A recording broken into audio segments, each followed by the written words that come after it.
Hello, how are you doing? I am back today with another Best Books of the Year list. This time it is the New York Times have published their 10 best books of the year. It's a combination of fiction and nonfiction, and so I thought I would go through this list to give brief descriptions of all 10 books and if I have any personal thoughts about them.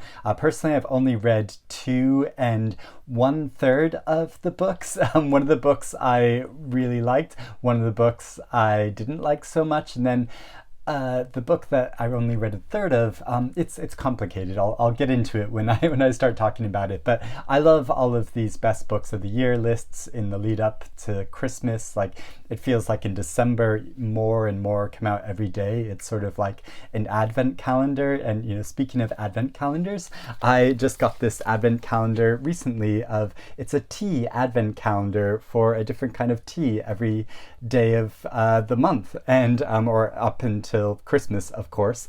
Now, this isn't meant to be an advertisement for Pukka tea. It's literally just a friend of mine got me this calendar, and which is really cool because I love tea and all different kinds of tea, and so it's really fun to try all the different kinds. Actually, also Fortnum & Mason do a advent calendar for tea, which I got for my eldest nephew because he's a really big fan of tea. And so today I've made my cup, and the tea for today is Feel New. I don't know what new person I am supposed to be after drinking this cup of tea, but it's a clean fusion of aniseed, fennel, and cardamom, and it smells really delicious and lovely. So I'll be sipping this while talking about these different books. Okay, so getting into all of the different books now.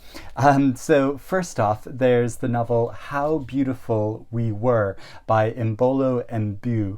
And this is a novel set in a fictional African village and is told from a number of different points of view of the villagers as their location is infiltrated by an American oil company that kind of wreaks havoc in the local community.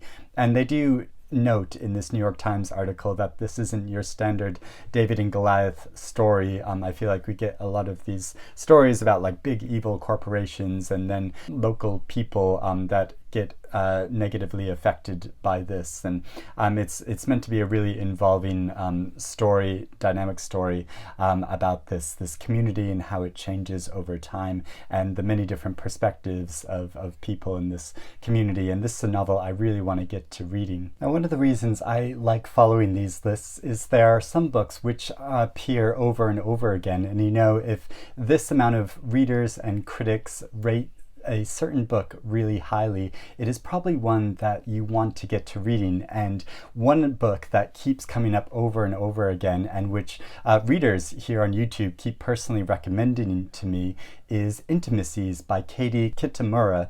And this is a novel about an unnamed translator working in The Hague who is translating for war criminals that are facing justice.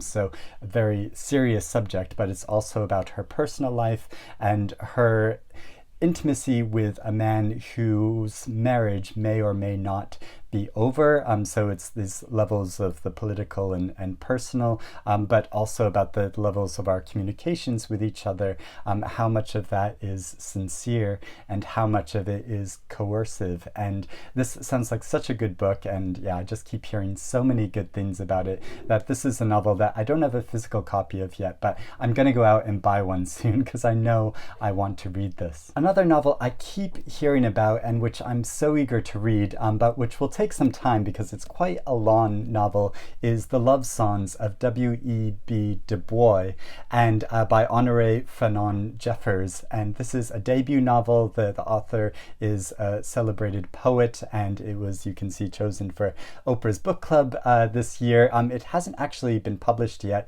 here in the UK. It's going to be published at the beginning of 2022, but it has come out in the United States, and so many people have been talking about it. It was a finalist on some awards, and yeah, I've just been hearing such great things about this book, which sounds like such an epic following the story of a young woman in the late 20th century in America, but also looking back to Native American history and African American history to show the formation of the country and how this history still reverberates in the present day. No One Is Talking About This by Patricia Lockwood, and this novel was nominated for multiple awards this year, including the Women's Prize and the Booker Prize, and I've been talking about it so much because of that, even though I read it earlier this year and I had very mixed feelings about it. I really enjoyed some aspects of it, and the first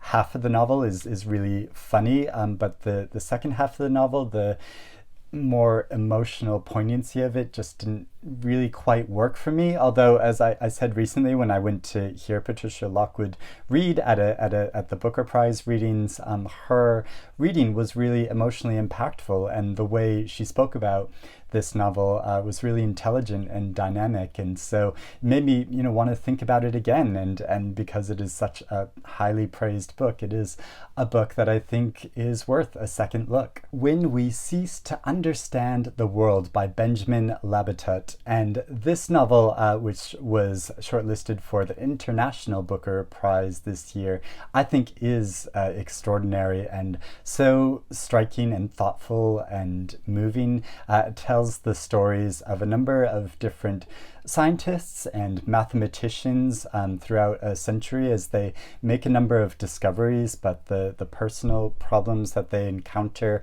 because of their commitment to making new discoveries, but also because they have peculiar personalities which almost seem to go hand in hand with this scientific insight that they have into the world. So it gives a sort of different way of looking at the world, really changing your perspective on things through the discoveries they made, but also through the examples of their lives. And how he twines these stories together is so fascinating. It moves more from nonfiction into fiction, where at first he's giving more straightforward accounts of some of these individuals' lives, and then moves more into slightly fantastical territory where he's sort of creating stories around them to kind of suit the mood of the story and the ideas which he's putting across about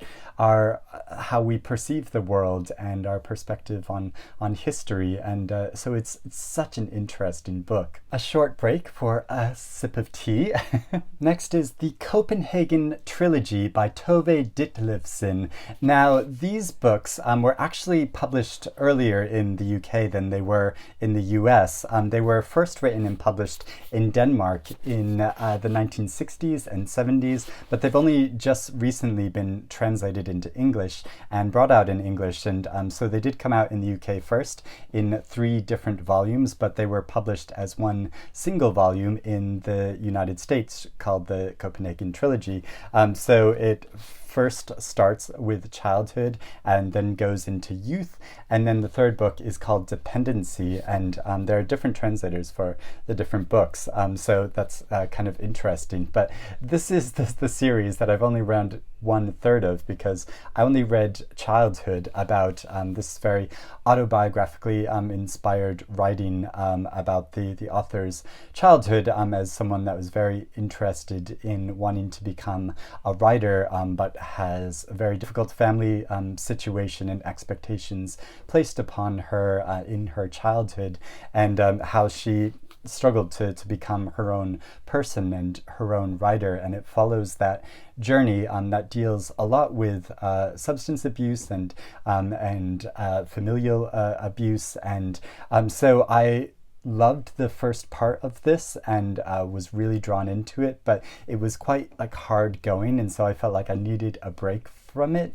and so I just didn't go back and read the other 2 parts of this trilogy. But I do really want to, because I think it's extraordinary writing, and and I'm eager to see more about her development and what happens in her life. But I know she had quite a tragic life in that she struggled with substance abuse and had some really bad relationships with men. And so I almost like don't want to find out what happens next, because I know it's not going to be good. But at the same time, I know the writing is really excellent in this, so I do want to read more of it. So that is why I've only read so far 1/3 of this trilogy. How the Word is Passed, A Reckoning with the History of Slavery Across America by Clint Smith. And this is a nonfiction account by the author, who's a poet and a journalist, as he travels across America visiting different tourist sites that are key to the history of slavery and the repercussions of that in the present day. And he interviews a number of people, including tourists and tour guides and local historians and activists, to reckon with this past and how it reverberates into the present day. And it sounds like such a striking and original account. So I'm quite eager to read this nonfiction, and I'm really grateful to lists like this, since I read so many novels, to point me in the direction of some good new nonfiction. Invisible Child: Poverty, Survival, and Hope in an American City by Andrea Elliott. And in this nonfiction book, the author spent a long time with a homeless New York schoolgirl and her family to understand their lives and their processes and their how they struggle to try to reckon with homeless shelters and courtrooms and welfare offices in order to survive. And so in doing this very intimate portrait of a family and a girl's life, speaking to larger issues about poverty and addiction and homelessness in America today. So it sounds like quite a powerful book. On Juneteenth by Annette Gordon-Reed. This book is a blend of history and memoir, looking at the author's experiences growing up in the state of Texas and sort of looking aside from the current heated political debates in surrounding the state, and looking at a more personal history of that state and her own experiences being the first Black girl in integrated school, and her family history, looking back to the 1800s when some of her ancestors were slaves in the state. Red Comet: The Short Life and Blazing Art of Sylvia Plath by Heather Clark. And this is a biographical account of the writer Sylvia Plath, who committed suicide in 1963 when she was only 30 years old, and she is obviously a much discussed and written about author, but in this biographical account, Heather Clark tries to reclaim Sylvia Plath as a great writer and the artistry of her prose, and cement her place in literary history, whereas she's often slightly been depicted as a kind of eccentric madwoman, and through her relationships with Ted Hughes, and so much has been written about that, but this is focusing more on her literary output, and this is quite a big book. I've heard such amazing things about it. It's a book that I've had lots of personal recommendations for, so it is one that I do really want to read, but need to make the time for. But I am hoping to read some of these books before the end of the year. We'll see how timing goes, but I'd love to hear in the comments below if you've read any of these books and would particularly recommend any of them, or are there other books which aren't included on this list that you think really need to be included in the top books of the year? Let's keep the conversation going and recommendations going, because I love hearing all of them, and I'm looking forward to seeing more best books of the year lists. So I will speak to you again soon. Thanks for watching. Bye bye for now.